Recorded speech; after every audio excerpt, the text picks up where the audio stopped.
北京近日严重的空气污染是北京咳这种戏谑的说法在外籍人士间流传。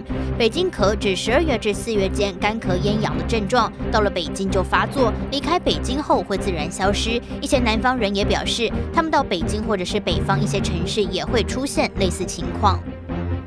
依据最新统计，截至去年底，大陆60岁以上的人口已经达到1亿9390万人，占总人口的14.3%。大陆正以惊人的速度进入老年化，未富先老的特点让其面临的挑战更为严峻。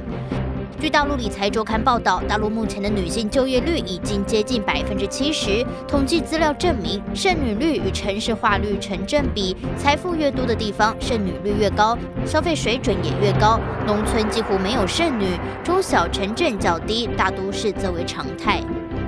大陆过快的电子商务发展也为服务品质带来挑战。根据中国电商委统计，在去年11月11日双11的购物潮后，只有34%的消费者还愿意参与12月12号双12的购物节。新唐人亚太电视整理报道。